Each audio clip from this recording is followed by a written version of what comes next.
이 정도셨어요? 이 정도십니까? 한번 더 묻겠습니다. 한 주간 특세가 어떠셨습니까? 네, 좋았습니다. 그렇습니다. 감사합니다. 오늘도 또 그런 은혜로 찾아와 주시고 우리 삶을 붙드신 하나님을 기대합니다. 어제까지 우리는 시편 4편까지의 말씀을 통해서 하나님 안에 살아가고 주님을 왕으로 모시고 흔들리지 않고, 그죠? 어제 말씀은 또 하나님을 기억하는 삶, 이전에 어떤 손길로 함께 하셨는지를 하나님의 은혜를 기억하는 삶이 진정 복된 삶이다. 시편을 가르쳐주고 있었지요. 자, 그런가 하면 오늘 방금 읽은 시편 5편은 우리가 어떤 자세로 살아가야 하는지, 어떤 태도로 우리의 삶을 살아가야 하는지를 가르쳐주고 있는데요. 그런 하나님의 은혜 앞에서 우리가 어떤 자세로 이 땅을 살아가야 하는가를 가르쳐주는 그런 시편 부분입니다. 오늘 새벽에도 우리의 삶에 가까이 다가와 주시는 하나님을 경험하시기를 축복합니다. 중국의 유명한 노자를 아시죠? 공자, 맹자, 그 다음 노자잖아요. 노자는 상룡이라는 스승 밑에서 배웠습니다. 근데 어느 날 상룡이 나이가 많이 들어서 죽게 되자 노자가 스승을 찾아갑니다. 그리고 스승에게 마지막 가르침을 부탁하였는데요. 사부님께서 세상을 뜨실 날이 얼마 남지 않은 것 같습니다. 제게 마지막 가르침을 주십시오. 그래서 상룡은 한참 동안 이 노자의 얼굴을 쳐다보더니 이렇게 묻는 것입니다. 나한테 이빨이 있느냐? 그러자 이 노자는 없습니다 라고 대답을 했죠. 그러자 다시 상룡은 내 혀는 있느냐? 이렇게 물었더니 노자는 사부님 혀는 있습니다 라고 대답을 했죠. 그러자 상룡은 자 이제 알겠느냐? 그러더니 노자는 사부님 알겠습니다, 사부님 감사합니다 하고 큰절을 올리고 물러나 나왔다고 합니다. 이들이 주고받은 이야기가 무엇입니까?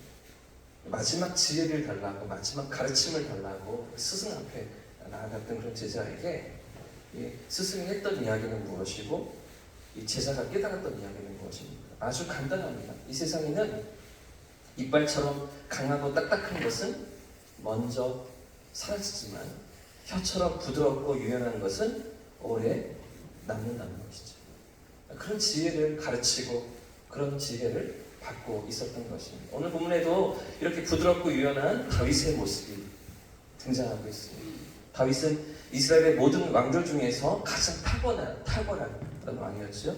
어린 나이에 기름 부으심을 받았지만 또 왕이 되기까지 수많은 우여곡절이 있었지만 또 왕이 된 후에도 엄청난 위기를 지나야 했던 그런 다윗이었지만 그럼에도 불구하고 이스라엘 왕국을 굳건히 세우고요, 주변 나라들을 잠재우고 왕권을 견고했던 그런 인물이 바로 다윗이었죠.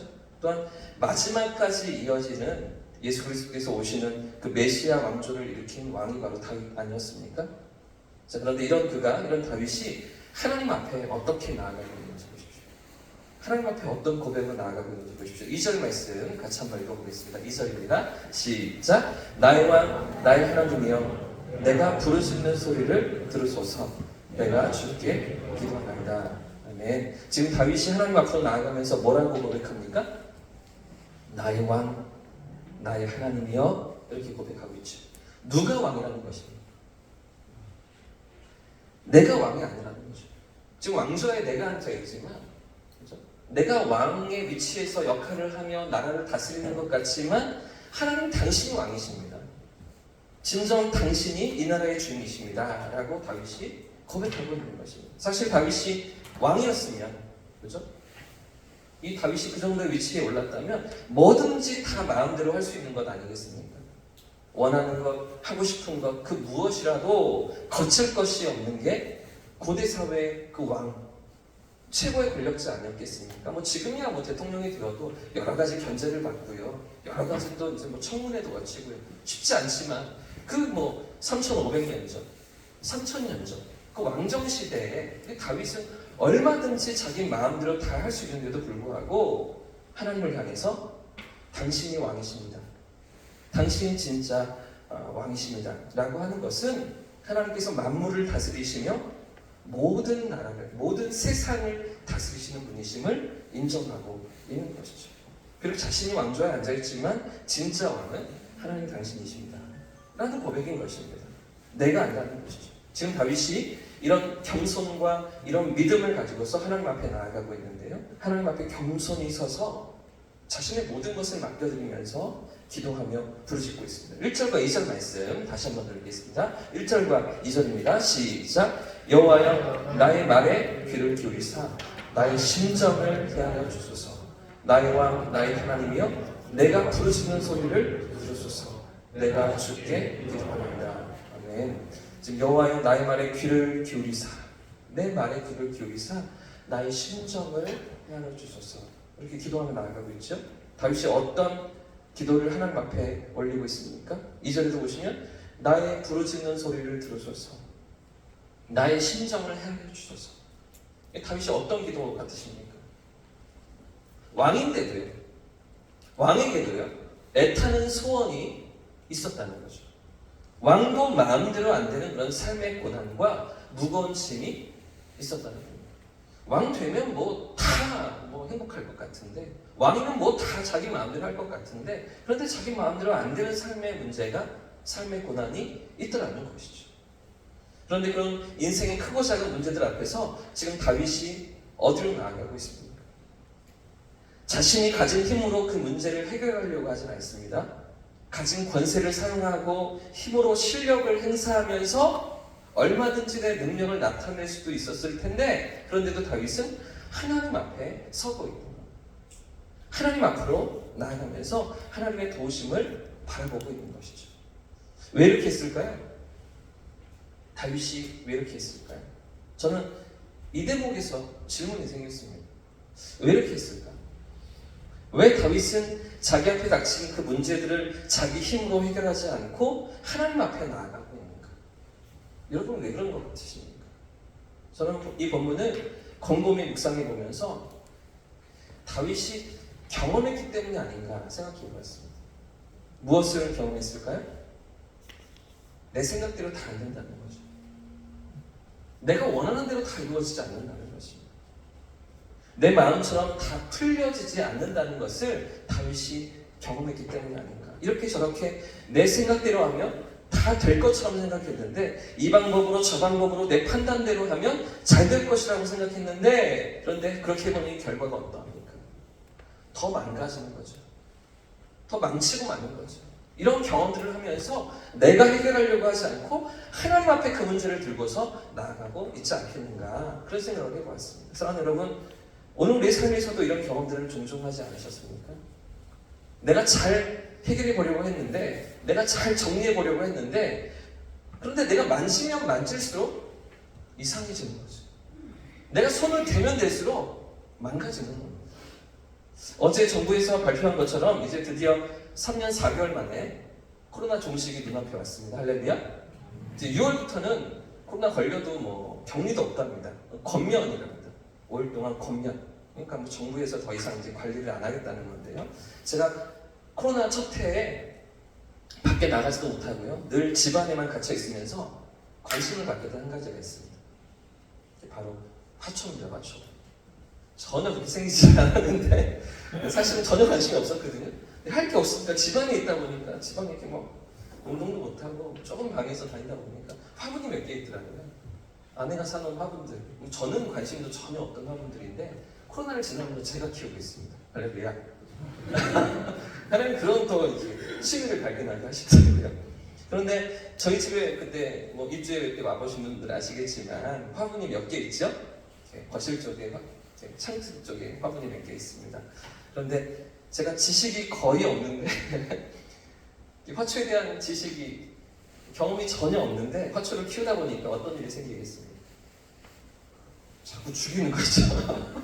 자꾸 제가 손을 대면 화초가 죽어나가는 겁니다. 물을 자주 주어야 하는 화초도 있는 반면에 물을 주지 말아야 되는 화초도 있더라고요. 제가 몰랐습니다. 제가 그랬습니다. 물을 잘 주면 잘 클 줄 알고 몬스테라라는 넓은 잎이 넓은 화초가 있거든요. 쑥쑥 잘 자랍니다. 얘가 줄기가 이렇게 나무처럼 이렇게 단단하지가 않고요. 이파리를 쭉 자라기 때문에 금방금방 자랐는데요. 잘 자라니까 너무 이쁘더라고요. 물을 많이 줬습니다. 빨리 자라라고 물을 많이 줬습니다. 무름병이 걸려서 금방 죽더라고요. 2개를 죽였습니다. 초반에 금세 몬스테라를 죽이고 가는 제가 그랬습니다. 그리고 얼마 전에 저희 장모님이 또 오시지 않았습니까? 저희 장모님이 화분을 진짜 잘 키우시거든요. 집에서 거실에 있는 화분들을 이렇게 보시더니 너무 많이 물을 줘서 해문목 이파리가 다 썩고 있다. 제가 그러고 있는 거죠. 3년이 지났는데도 제가 화분을 그렇게 키우고 있습니다. 무슨 이야기입니까? 제가 손을 댈수록 망가지는 거죠. 잘 키워보려고 이뻐해 주려고 하는데 더 아프게 하고 있는 거예요. 더 망가뜨리고 있는 거예요.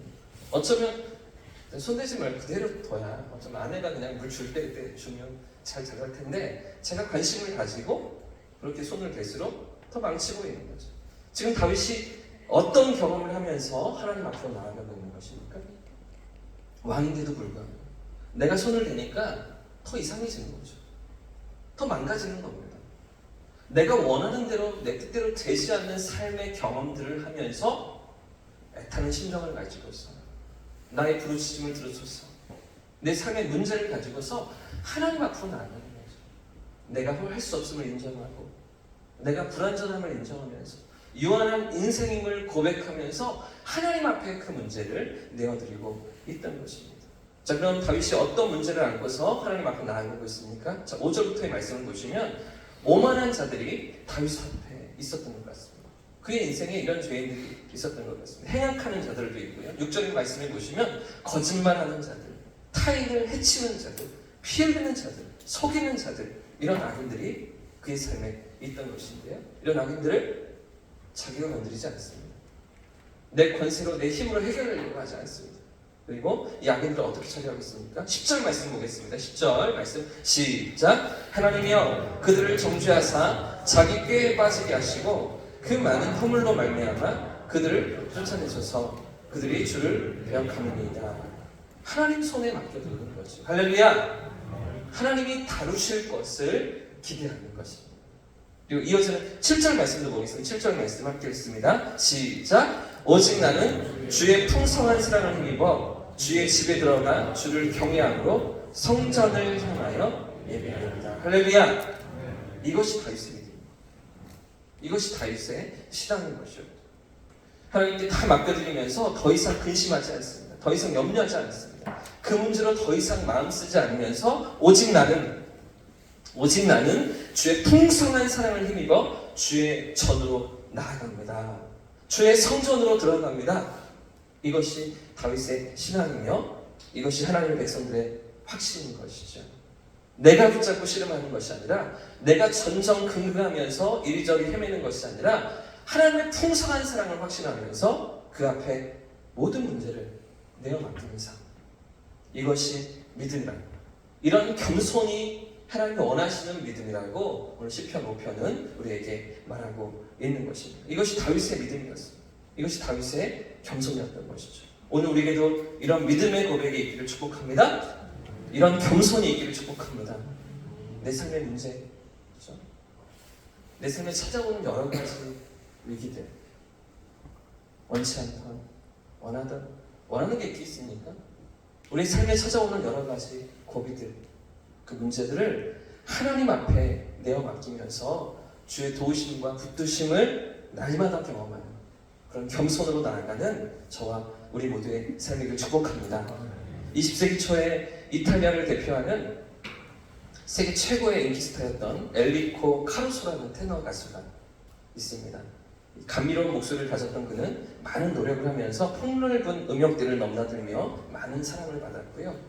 뉴욕 메트로폴리탄 극장에서만 607회 공연을 할 정도로 전 세계 내 사랑을 받고요. 명성을 얻은 가수였는데요. 그런데도 그는 장소를 가리지 않고 노래를 불러서 아무 곳에서나 거리낌 없이 노래를 부르면서 자존심이 없는 가수라고 놀림을 받기도 했었습니다.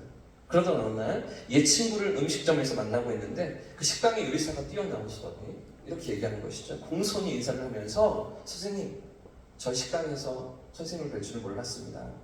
전 평소에 선생님 노래를 직접 듣는 것이 소원이었는데 이러면서 말꼬리를 흐리는 거죠. 무슨 이야기입니까? 노래 좀 불러달라는 거죠. 그 식당에서 기대도 안 되는 그런 식당에서. 그러자 카루소는 너무나 쉽게 그럼 지금 당장 들려드리죠. 그러면서 즉시 노래를 부르기 시작했습니다. 그의 감미로운 목소리가 식당 안에 가득히 퍼졌고요. 그의 노래가 끝났을 때 모든 손님들은 환호를 외치고 아낌없는 박수를 보냈습니다. 그렇게 점심 식사를 마친 후에 카루소의 친구가 이 카루소에게 물었죠. 왜 아무 곳에서나 이렇게 노래를 부르느냐? 핀잔을 했던 것이죠. 그래서 카루소는 이렇게 대답했습니다. 그 요리사는 나의 노래를 듣는 것이 소원이라고 했네. 더욱이 저 요리사고 요리를 맛있게 해서 남들을 기쁘게 해주는 예술가가 아닌가. 예술가를 위해 노래 하나 하는데 그렇게 인색할 필요가 무엇이겠는가. 그렇게 대답해 주었던 것입니다. 오늘 우리 삶에도 이런 겸손이 있기를 축복합니다.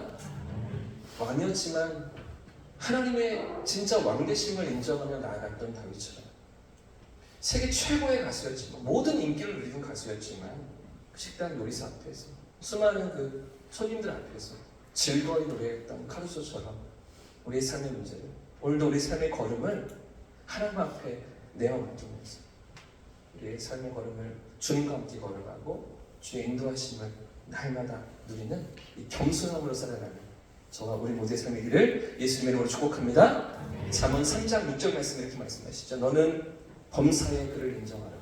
그리하면 내 길을 지도하시리라.